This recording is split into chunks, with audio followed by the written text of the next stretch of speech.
माग दिले 173 रुपये. एक म्हणजे नंबर 1चे क्वालिटी. नाही नाही नाही सरसकाट दिले, सरसकट. सरसकाट 100 ग्रॅमच्या वरचा सगळा माल दिलाय आपण. नमस्कार मंडळी, मी आकाश दडस सध्या आहे सातारा जिल्ह्यातील मान तालुक्यातील टाकेवाडी या गावामध्ये. आपण बघू शकता ही डाळिंबीची बाग आहे. ही जी बाग आहे ती प्रगतशील शेतकरी जालिंदर दडस यांची बाग आहे. त्यांना महाराष्ट्र शासनाचे अनेक पुरस्कार मिळालेले आहेत. खरं तर त्यांनी डाळिंबीची 3000 रोपं आहेत आणि डाळिंब क्षेत्रातून त्यांनी खूप चांगल्या पद्धतीचं उत्पादन मिळवलेलं आहे. त्यांची मुलाखत जी आहे ते आपला महासंवाद मराठी हा यूट्यूब चॅनल आहे त्याच्यावर आपण दाखवतोय. तरी आपण सगळ्यांनी ही मुलाखत बघा आणि त्यासोबत त्यांचा नंबर देखील देतोय. ज्यांना अडचण असेल त्यांनी नक्की फोन करा. आणि प्लीज आपण जर नवीन असाल तर मित्रांनो, महासंवाद मराठी या यूट्यूब चॅनलला सबस्क्राईब करा. खरं तर अनेक गोष्टी अनेक कष्ट करून हा आपण चॅनल चालवतोय आणि आपल्याला आनंद आहे की आपले आत्ता 50,000 सबस्क्रायबर पूर्ण होतात. तरी तुमचं योगदान खूप महत्वाचं आहे. नमस्ते. आता ही किती झाड आहेत आणि हार्वेस्टिंग कशा पद्धतीने आता कधी होते काय साधारणतः? ही आपली क्षेत्र 1.25 एकर आहे. 30 गुंठ आहे. 30 गुंठ्यामध्ये 700 झाडं लागवड केली आहे. 700 झाड. 8 बाय 5 वर लागवड आहे ही. ओके. आणि आता आपण हार्वेस्टिंग शुक्रवारी करणार आहे. बरं म्हणजे आज तारीख किती, 8 तारीख आहे आज. बरं. म्हणजे 9 10 तारखेला आपण हार्वेस्टिंग करणार आहे. हार्वेस्टिंग. मालाची क्वालिटी पण चांगली आहे, साईज पण चांगली आहे. मला वाटतं क्वालिटी जबरदस्त, कलर पण आलेला आहे. कसं नियोजन केलं ही बाग धरली कधी होती काय साधारणतः? ही बाग आपण 1 जानेवारीला धरलेली आहे. बर. 1 जानेवारीचं पाणी आहे बागेला आणि नंतर इथ्रेल मारून परत थिनिंग बिनिंग करून प्रोसेस आपली चालूच होती. परत क्रॉप कव्हर वरनं झाकलं होतं आपण. बर. आणि आता ही बाग आपण आता सध्या कालच आपण ह्याचा व्यवहार केला. 173 रुपयाने ही बाग दिली आहे. 173 रुपये. म्हणजे नंबर 1चे क्वालिटी. नाही नाही नाही सरसकाट दिले, सरसकाट 100 ग्रॅमच्या वरचा सगळा माल दिलाय आपण त्यामध्ये. आणि ह्यामध्ये आता जवळजवळ 700 झाडामध्ये 20 किलो माल ॲव्हरेज, 20-25 किलो एका झाडाला ॲव्हरेज निघाला आता. बरं, म्हणजे साधारणतः एक 20 लाखाचा माल. 15 एक टन माल निघल. बर. म्हणजे बघा आता 15 टनाच्या आसपास हिशोबानं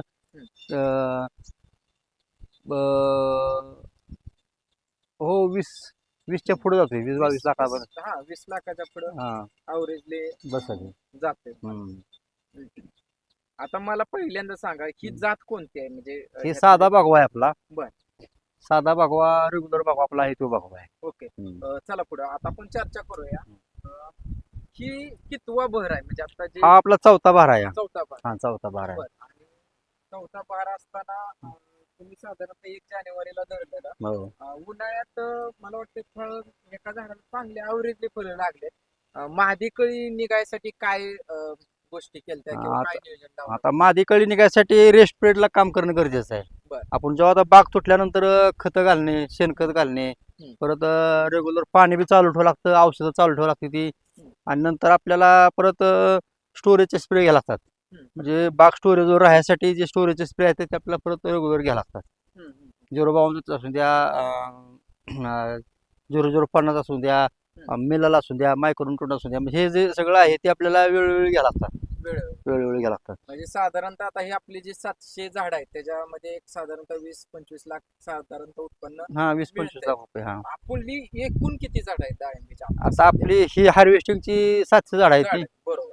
दुसरा टप्पा आपण जवळजवळ 1400 झाडाचा धरला आहे. 14 झाड आहे ती. पहिलाच भार एक खोड पद्धत आहे ती. पहिले एक खोड पद्धत आहे. त्याला एक 10-12 किलो माल निघेल. बर. आणि परत तिसरा टप्पा आपण आता 23 एप्रिलला पाणी दिलंय. मग ते बी आपली जवळजवळ 1000 झाड आहे. टोटल आपलं 3500 झाड आहे. 3500 डाळिंब आहे.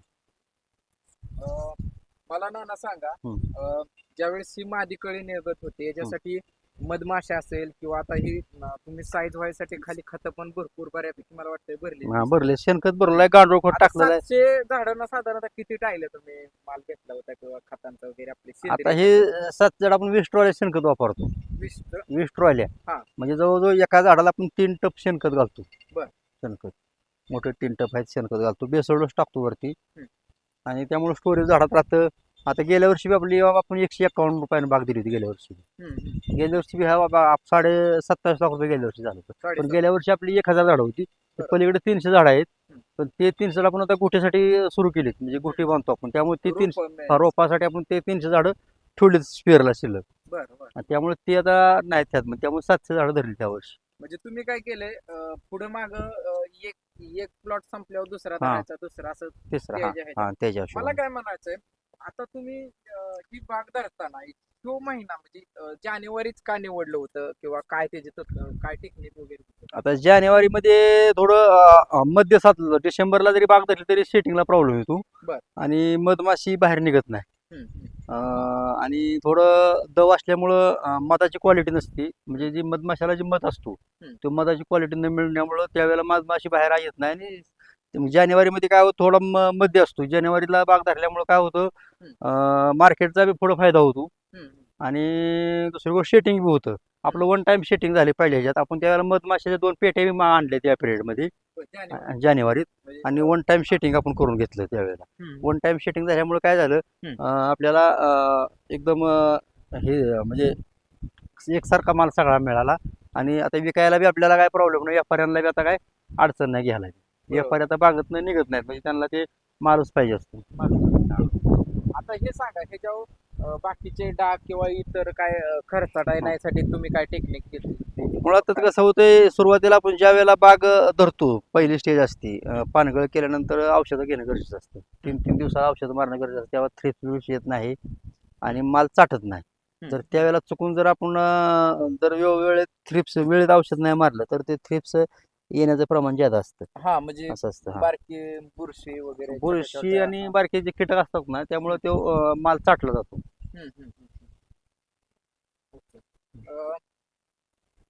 जास्तीत जास्त फळं लागायसाठी तुम्ही अजून काय आयडिया वापरलेली किंवा काय काय केलं?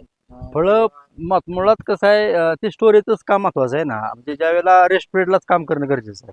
मला काय म्हणायचं आहे, तुमची जी आयडिया आहे ना ती मला खूप आवडली, की ज्यावेळेस बाग उचलून जाते त्यावेळेस साधारणतः हे करणं म्हणजे काय म्हणते ते शेणखत भरणं असेल किंवा इतर गोष्टी आहेत त्या अजून काय काय तुम्ही वापरल्या होत्या ह्या सगळ्या गोष्टी? मुळात रेस्ट पिरियडलाच काम करणं गरजेचं. म्हणजे कसं, शेणखत आहे, बेसोड डोस वापरायला लागतो, गांडूळ खत वापरायला लागतं. गांडुळामुळे काय होतं, ऑक्सिजनची मुळ्यापर्यंत ऑक्सिजन वाहून न्यायची क्षमता असते, होल राहतात. त्यामुळं झाडाला ऑक्सिजन मिळतो. जी खतं आपण जी देतो ती खतं झाड ऍक्टेक करून घेतं. बरोबर. आता साधारणतः एका झाडाला किती फळ आहेत? आता आपण काय केलंय, कमीत कमी 60 आणि जास्तीत जास्त 110 पर्यंत फळ आहेत एका झाडाला सरासरी.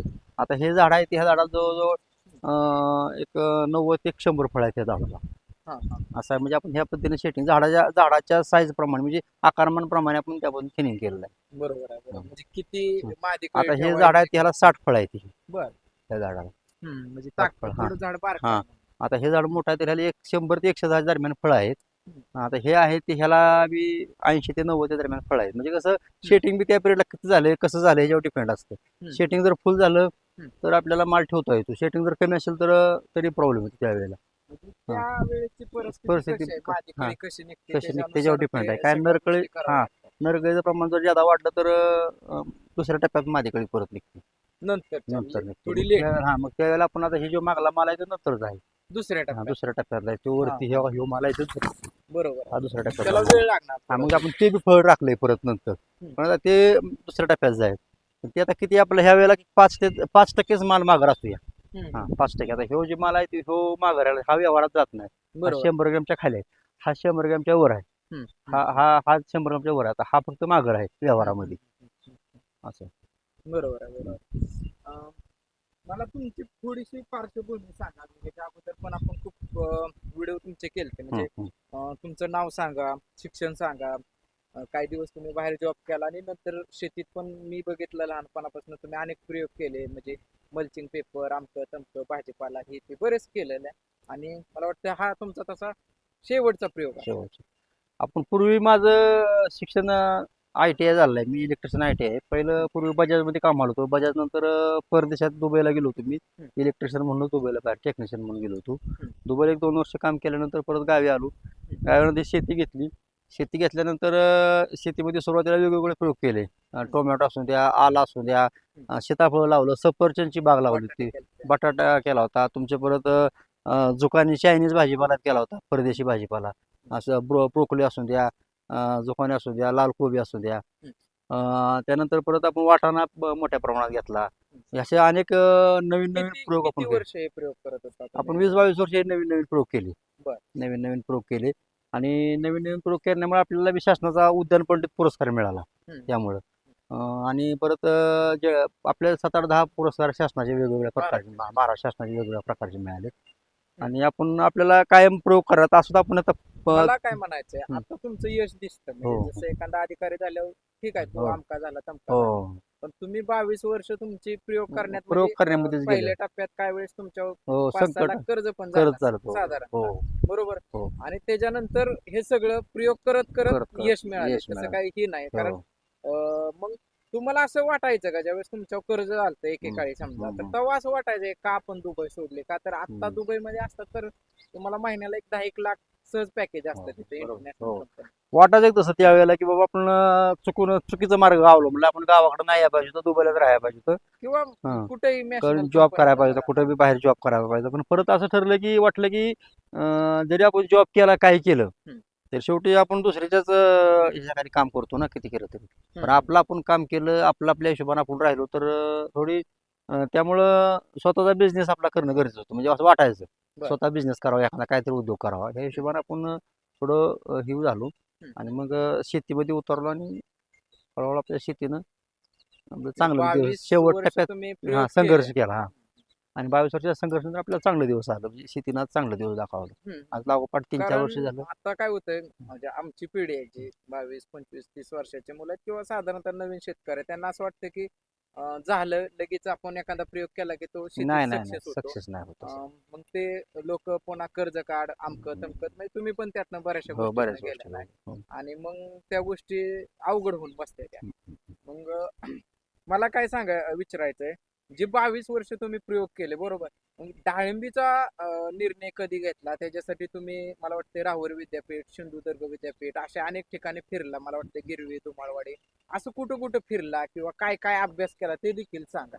कारण शेतकऱ्यांचा काय प्रॉब्लेम आहे की फिरत नाहीत. कोणीतरी कुठंतरी माझ्या एखाद्या युट्यूबला जाऊन व्हिडिओ बघायचा किंवा कोणी शेती दुसऱ्याने केलंय म्हणून आपण लावायचं, अशा अनेक गोष्टी घडतात आणि अनेक अपयश वेळा मग अपयश त्यातनं येतं. अपयश येत राहतं. मुळात शेतकऱ्याने पहिला मुद्दा काय केलं पाहिजे, आपल्याला बाबा डाळिंब पीक करायचं किंवा कुठलंही पीक करायचं म्हटलं तर तुम्ही अगोदर त्या शेतकऱ्याने केलेले प्रयोग आणि त्याचे अनुभव जाऊन शेतावर घेणं गरजेचं आहे. त्यासाठी मी धुमाळवाडी आहे, गिरवी आहे, मार्डीला आहे, असे आणखीन राहुरीला गेलो होतो. म्हणजे असं दापोली बिपोली, म्हणजे आंबा बी लावायचा विचार होता माझा, संपूर्ण आंबा लावायचा किंवा जांभळ लावायची का डाळिंब लावायचं. सीताफळ. सीताफळ लावायचं. सीताफळ लावली मी, बरं. सीताफळ लावून काढून टाकली. सीताफळ बरं. थोडं शेटिंग त्याचा प्रॉब्लेम व्हायला लागला, आणि सीताफळ ते काढून टाकले. फळ पण मार्केटला हा मार्केट याच्यावर थोडा प्रॉब्लेम होतो सीताफळाचा.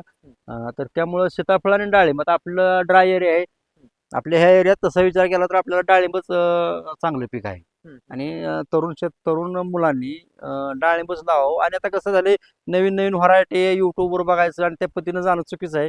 थोडा ग्राउंडवर जाऊन तो शेतकरी काय करतोय, त्याचे तोटे त्याचे फायदे सगळं बघितलं पाहिजे आणि मग त्या पिकाकडे वळलं पाहिजे. आता तसं बघायला गेलं तर आटपाडी आणि सांगोला हे 2 तालुके आहेत, ते डाळिंबीचे हब होते. हा. मागल्या काळात तेले आल्या, मला वाटतं 4-5 हम्म. वर्षापूर्वी तेले आल्यानंतर बागा काढल्या आणि पुन्हा डबल हायचं ते गावाची गावं पुन्हा त्याच ह्याच्यात आले. मुळात काय झालं, सुरुवातीला कसं होतं, आता आपला कसा मध्ये कोरोना आला आणि कोरोना आल्यामुळे लोक वायबल झाले. तसं तेल्या सुरुवातीला आल्यामुळे काय व्हायला लागलं, त्याच्यावर एक प्रिव्हेंटिव्ह औषधं किंवा कंट्रोलचा विषय राहिला नव्हता. अचानक तेल्या आला, तेल्याने अटॅक केला. हा. अटॅक आले आणि त्यामुळे लोक वायबल झाली आणि त्यामुळे लोकांना वाटायला लागलं की त्याला काय पर्याय नाही. हिशोबाने लोकांनी पटापटा बागा काढल्या आणि परत डाळिंब लावायला लोक तयारच होत नव्हती. म्हणजे मानसिकता त्याची तयार होत नाही. कारण कसं होतं, 3-4 वर्ष ही पीक एकदा लावल्यानंतर 3 वर्षानंतर त्याचं आउटपुट आपल्याला दिसतं. बरोबर. आणि 3 हा. वर्ष खर्च आहे खर्च आहे आणि 3 वर्ष खर्च करून जर झाडावरती एवढं मोठं पीक आल्यानंतर जर तेल आला तर माणसाचं मानसिक संतुलन बिघडतं आणि त्यामुळे माणूस काय करतं, डाळिंबाकडे वळायला. आता आज सुद्धा जे माणसं तेलाला पुळलेली आहेत पहिली, ते आज सुद्धा डाळिंब लावायला त्याची मानसिकता होत नाही. कारण त्याचे 5-10 लाख हा पाण्यात गेलेले आहेत. त्यामुळे ते लोक आर्थिक संकटात अडकले, कर्जबाजारी झाले. त्यामुळे त्यांना ते डाळिंब लावायला नको वाटतं. तर माणसानं, माझं वैयक्तिक मत असं आहे की तो तेल्या रोग आहे किंवा मर रोग, डाळिंबाला मर रोग बी आहे. बुरशी आहे. मर रोगाचं प्रमाण जास्त आहे. तर ते मर रोग सुद्धा आपण तेल्या कंट्रोल होऊ शकतो, तेल्या आपण कंट्रोल करू शकतो. बरं. पण मर रोग नाही कंट्रोल करू शकत. तर मर रोगावरती काम करणं गरजेचं आहे, मातीवरती काम करणं गरजेचं आहे आज शेतकऱ्यांनी. आणि तरुण मुलांनी शेतीकडे वळून डाळिंब पिकाकडे, आपल्या मान तालुक्यातल्या मुलांतर मान म्हणा, दुष्काळ पट्ट्यातले जे लोक आहेत त्यांनी डाळिंबाकडे वळून चांगल्या पद्धतीनं डाळिंब पैसे देणारं पीक आहे. अगदी वर्षाकाठी 1 एकरामध्ये 10-20 लाख रुपये आपलं सहज मिळतात. 4-5 लाख रुपये खर्च केला, पण डाळिंब पिकाला खर्च बी आहे. खर्च केला तर आपल्या आज कॉम्पिटिशनच्या युगामध्ये आपल्याला टिकता येतं. खर्च केला तर तुम्हाला चांगला दर मिळेल. आज तर आता 100 ते 135च्या आसपास मार्केट आहे, पण आपला क्वालिटीचा माल आहे, चांगला माल आहे. आपण 173 रुपयाने आपण जागेवर माल दिला. बरोबर. म्हणजे ते बी महत्वाचं आहे ना. आज 20-25 रुपये ज्यादा खर्च आपला ज्यादा दर मिळाला 50 रुपयाने आपल्याला. तुमची खर्च पण तेवढा आहे. हा, खर्च बी तेवढा आहे. औषधं किंवा हम्म. प्रत्येक गोष्टीला हा. तेवढं मटेरियल तुम्ही त्या क्वालिटीचं वापरता. क्वालिटी आणि सातत्य, बागामध्ये तुम्ही सातत्य महत्वाचं आहे तुमचं. तुम्ही बागेत काम केलं पाहिजे. बांधा उभं राहून शेती नाही. डाळिंबाची पीक ही बांधा उभं राहून शेती करण्याचं पीक नाही. तुम्हाला कामच केलं पाहिजे. काम केलं, कामच केलं, काम केलं पाहिजे. झाड टू झाड, फेस टू फेस, फळ टू फळ तुम्ही स्वतः काम केलं पाहिजे. लेबरवरती रोजगारावरती अवलंबून राहून शेती नाही डाळिंबाची. तुम्ही शेती करताय, मी अनेक वर्ष बघतोय. याच्यामध्ये तुमच्या पत्नी त्यांचा देखील खूप मोठा वाटा आहे. म्हणजे त्या एवढं बीएड आज त्यांना देखील एक चांगल्या प्रकारच्या त्या प्राध्यापक शिक्षक 100% झालत्या किंवा अजून गव्हर्नमेंटची डबल नोकरी मिळाली असती, तरी देखील त्या तुमच्यासोबत कशा खंबीर उभे राहतात, वेळ देतात, ते देखील सांगा. कारण शेतकरी म्हणले की त्यांना असं वाटतं की बायकोला रानात कसं घेऊन जायचं. नाही नाही, तसं काय नाही. शेतकरी म्हटलं की घरातल्या माणसानं सुद्धा, मंडळीनं सुद्धा शेतात आलं पाहिजे. शेतात फेस टू फेस मागं काम केलं पाहिजे, सातत्य केलं पाहिजे. शेवटी कसं होतंय, तुम्ही दुसरीकडे जाताय कामाला, दुसऱ्याकडे एखाद्या ऑफिसला कामाला जाता, तेव्हा जातो तुम्ही कामच करता ना. बरोबर आहे. 8 मग तास ते वेळ 8 तास तरी वेळ देता तुम्ही. 8 तास तर बांधील कामाला राहता. मग इथं आपले तर 4 तास तरी काम करा ना. बरं, जरी घरचे असले तरी घरने घर तर शेतात येऊन तुम्ही किरकोळ काम आहे, हार्डवर्क करू नका, पण किरकोळ काम आहे ते तर केलं पाहिजे. मॅनेजमेंटचं काम केलं पाहिजे. शेवटी मॅनेजमेंट केलं पाहिजे. बाकीच्या बऱ्याच गोष्टी आहेत. त्या डाळिंब म्हणजे काय एवढं सोपं पीक नाही, त्याला मॅनेजमेंट महत्वाचं आहे. वेळेच्या वेळेला औषधं, वेळेच्या वेळेला लेबर आल्यानंतर लेबरचं काम करून घेणं गरजेचं आहे. त्यांच्याबरोबर काम केलं पाहिजे. आता अनेक लोकांना असं वाटतं की डाळिंब म्हणजे तसं बघितलं तर जे पोरं असे पोलीस भरती करतात त्याच्यासारखं सेम काम आहे, की जोपर्यंत फळ तुटत नाही तोपर्यंत तुम्ही जत्रेला असेल, लग्नाला असेल, सणाला असेल किंवा कुठं गावाला असेल जाता येत नाही. कारण ते काम सोडून तुम्हाला तसं फिरता येत नाही. तो त्याग काय असतो तो देखील सांगा. कारण एखादा पोलीस झाल्यावर माणसाला वाटतं झाला अकॅडमीत गेला पोलीस झाला, तसं एखाद्या डाळिंब केली बाबा झालं 50 लाख 2 लाख, हे आकडा दिसतो. म्हणजे आकडा दिसतो, पण त्याच्या मागचं ते माहित नसतं की हा माणसाने बाबा काय लग्न बुडावले, काय कोणाच्या जागरणाला नाही जाता आलं, कोणाच्या कधी कधी मैत्रीला जाता येत नाही, अनेक गोष्टी आहेत. म्हणजे त्यातनं अगदी पाहुण्यांसोबत न संबंध पण ठेवायला लागत नाहीत. हे तो त्याग काय असतं? हे त्याग म्हणजे काय होतं, ह्या जर गोष्टी आपण वेळेत करत नाही का नाही, आता हे जे त्याग उदाहरणार्थ आपण आज औषध मारायची गरज आहे, तर आजच औषध मारलं पाहिजे. त्यामुळे त्या दिवशी जर एखादं कार्य असलं तर आपल्याला त्या कार्याला जाता येत नाही. जर समजा आपण थोडं आजारी असलो किंवा डोकं दुखत, ते पण सगळं सहन करावं. ते सहन करून ते काम करावं लागतं. दुसरी गोष्ट, उद्या एखादा कार्यक्रम असला आणि अर्जंट जायचं आहे, पण ते मग नियोजन करून तुम्हाला सकाळचं ते ऍडजस्टमेंट करून किंवा वेळेचं नियोजन करून काढ. कारण डाळिंब पीक आहे, सातत्य महत्वाचं. तुम्ही सातत्यानं काम केलं तरच पैसा आहे. आणि तुम्हाला पैसे मिळायला लागले की तुम्हाला नाही का मग एवढं त्याचं, म्हणजे तुम्हाला वाटतं बागेतच काम करावं, ह्यातनं वावरातनं म्हणजे शेतातनं बाहेर जावं वाटत नाही. फिरून तुम्हाला त्या झाडाकडे जावं वाटतं, बागेत बघायला लागतं. पैसा भविष्यात दिसतो असतो पुढं. चुकून जर एखादं संकट आलं, अचानक नैसर्गिक आपत्ती आली, तर मग कारण नसताना एवढं मोठं उभं झालेलं आज पैसा होणारी गोष्ट वाया जाते ना. बरोबर आहे. म्हणजे जी वेळ आपण ठरलेला आहे तो म्हणजे वेळेचं पण सगळं गोष्ट असते. आता आपण चर्चा करूया की तुम्ही काय, मला वाटते रोपांची पण निर्मिती करता, ते कुठल्या जातीचे आहेत किंवा कसे असतात ते देखील थोडस सांगा. म्हणजे ज्या शेतकऱ्यांना पाहिजे असतील त्यांना पण आपण थोडस त्यांना पण रोप मिळतील. आता आपण ह्याच बागावरती आपले हेच साधा बागाव आहे, आणि साध्या बागेवरती आपण जवळजवळ वर्षाकाठी 1-1.5 लाख रोपं आपण विक्री करतो. आपल्याकडे मागणी आहे, अख्ख्या महाराष्ट्रातनं मागणी आहे. आणि आपण चांगल्या क्वालिटीची, आपण ज्या ज्या लोकांना रोपं दिली त्या रोपांचं रोप लोकांना चांगलं आहे. एक जण निवडताना काय म्हणजे काय काळजी तुम्ही घेतलेली असते किंवा रोपं निवडताना, आता मुळात कसं आहे, आपल्या अख्ख्या टोटली जी 3,500 झाड आहेत त्या झाडामध्ये कुठेही तेल्या नाही, मर रोग नाही. त्यामुळं आपली टोटली बाग चांगल्या क्वालिटीची आहे. आणि त्यामुळं आपण ह्या बागावरती रोपं बांधायला आपल्याला काय अडचण नाही, शेतकऱ्याची फसवणूक होत नाही, पहिला मुद्दा. कारण बरेच लोक काय करतात, कमी दराने रोपं विकतात आणि शेतकऱ्याची फसवणूक करतात. कमी द्यायचं, आणि भविष्यात तो शेतकरी अडचण येतो, आणि अडचण झाल्यानंतर परत काय उपयोग नाही. त्यामुळे शेतकऱ्यांनी लागवड करताना पहिला मुद्दा लागवड आणि मार्केटिंग व्यवस्था म्हणजे रोपं विकताना चांगल्या पद्धतीने रोपं घेतली पाहिजे, ती रोपाची निवड चांगली केली पाहिजे आणि मार्केटिंग करताना व्यवस्थित वेळेत मार्केटिंग केलं पाहिजे. ह्या दोन गोष्टी शेतकऱ्यांनी फेस केला का नाही की शेतकऱ्याला काही अडचण येत नाही. बरोबर. जर समजा काही लोकांना रोप पाहिजे असतील त्यांच्यासाठी तुमच्याकडे काय बुकिंग वगैरे काय हा, system माझ्याकडे आहे? आता सांगा तुम्ही. माझ्याकडे आता कसं झाले, माझा नंबर माझं नाव जालिंदर जगन्नाथ दडस, राहणार टाकेवाडी, तालुका मान, जिल्हा सातारा. माझा मोबाईल नंबर 9970 74 13 80. आता माझ्याकडे कसं आहे, फोन लोक करतात, मी बुकिंग करून घेतो, नाव लिहून घेतो, बाबा केव्हा रोपं, त्याला तारीख देतो आणि त्या तारखेला त्याला. आता माझ्याकडे जवळजवळ सप्टेंबरपर्यंत बुकिंग आहे. म्हणजे आता आज 15 सप्टेंबरपर्यंत बुकिंग आहे. म्हणजे 15 सप्टेंबरपर्यंत माझं बुकिंग झालं आहे. आता 15 सप्टेंबर नंतर पुढं लोकांना रोपं मिळणार इथून नंतर. आता आज जरी फोन आला तरी मी 16 किंवा 17 सप्टेंबर त्याला पुढली तारीख देणार. म्हणजे तुम्ही त्यावरती प्रोसेस करता का हां, रोपांची? रोपं तो बरं माझी टप्प्याटप्प्याने रोपं अशी 10-20 हजार रोपं अशी मी बांधत असतो कंटिन्यू. आणि त्यामुळं 10,000 रोपाचं बुकिंग झालं की परत पुढलं लगेच गुटीवाले Lot. बोलून पुढला लॉट असं 20,000 30,000 रोपाचा लॉट असतो आणि त्या पद्धतीने मी ते बुकिंग चालू असतं माझं. मित्रांनो, हे होते जालिंदर दडस यांच्याशी आज आपण संवाद साधला. त्यांच्यात लवकरच बाग हार्वेस्टिंग होते. ज्यांना रोपं पाहिजेत त्या शेतकऱ्यांना आपण त्यांचा नंबर देतोय, 100% संपर्क साधा.